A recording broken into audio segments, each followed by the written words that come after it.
Olá, essa é a nossa apresentação do projeto Aplicado 3. Imagina abrir o seu aplicativo de delivery em uma sexta-feira à noite e se deparar com milhares de opções. Você encontra tantas alternativas que, em vez de decidir rápido, acaba perdendo tempo e às vezes até desiste da busca.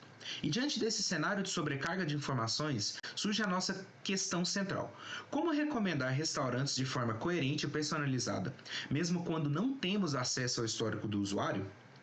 E é exatamente essa pergunta que orienta a prova de conceito do nosso sistema de recomendação que vamos apresentar agora.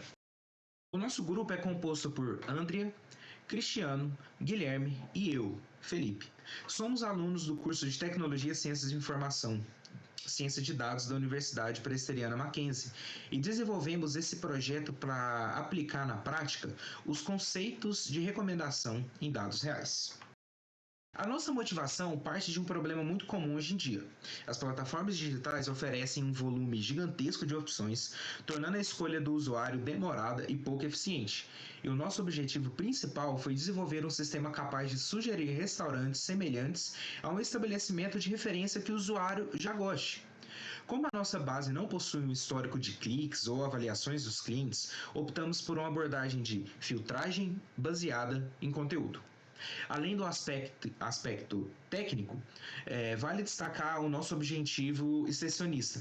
Esse projeto se conecta com o objetivo de desenvolvimento sustentável 12 da ONU, focado em consumo e produção responsável, pois ajuda a reduzir o desperdício de tempo e recursos na busca, além de promover a descoberta e visibilidade de restaurantes, negócios locais. E para dar vida a essa ideia, nós utilizamos o dataset iFood Restaurants Data, disponível publicamente no Kaggle.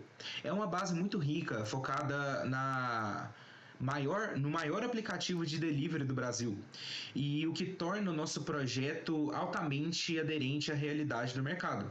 Nós utilizamos o arquivo principal de fevereiro de 2021 e focamos em atribuir descritivos essenciais como o nome do restaurante, a categoria culinária, a faixa de preço e a localização.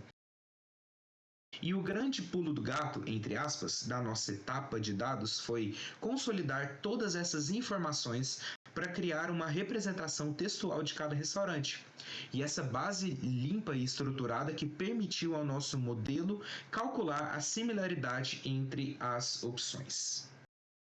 A metodologia foi organizada em etapas.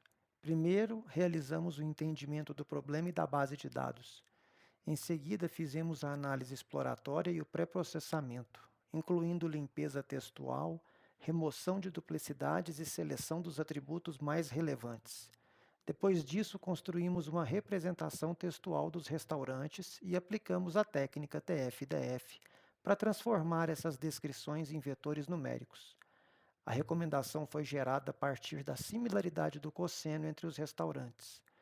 Também definimos um baseline simples para comparação e, por fim, realizamos uma avaliação qualitativa e o refinamento do pipeline.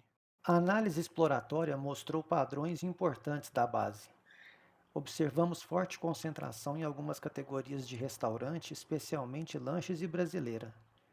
Também verificamos predominância de estabelecimento em faixas de preço mais baixas.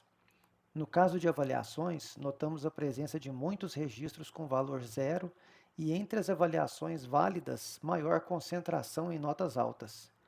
Esses achados ajudaram a entender melhor o perfil da base e orientaram a escolha das variáveis utilizadas no recomendador.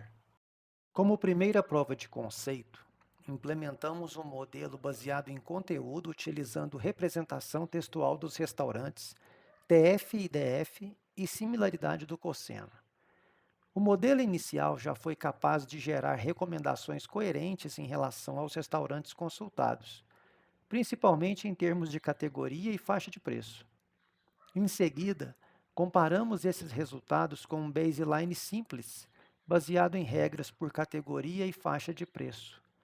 Essa comparação mostrou que o baseline era útil como referência, mas mais limitado, enquanto o modelo baseado em conteúdo apresentou maior flexibilidade, ao considerar simultaneamente diferentes atributos dos estabelecimentos. Depois disso, refinamos o pipeline, com ajustes na limpeza textual e na vetorização, e observamos melhora na consistência das recomendações. Entre os pontos positivos do projeto, destacamos a adequação da abordagem baseada em conteúdo ao tipo de dado disponível e a capacidade do sistema de gerar recomendações coerentes, mesmo sem dados explícitos de interação entre usuários e restaurantes. Por outro lado, algumas limitações também foram identificadas, como a dependência da qualidade dos atributos textuais, a ausência de métricas quantitativas mais robustas e a repetição de perfis muito semelhantes em alguns casos, o que reduz a diversidade das recomendações. De forma geral, concluímos que o projeto foi bem sucedido, ao demonstrar a viabilidade de uma prova de conceito de recomendação de restaurantes baseada em conteúdo. A solução conseguiu gerar recomendações coerentes a partir de dados reais e mostrou evolução após o refinamento do pipeline. Como trabalhos futuros, destacamos a incorporação de dados reais de interação, a exploração de abordagens híbridas, a ampliação da diversidade das recomendações e o desenvolvimento de uma interface mais próxima de um cenário real de uso. Esse foi o nosso trabalho de recomendação de restaurantes baseado em conteúdo. Obrigado pela atenção.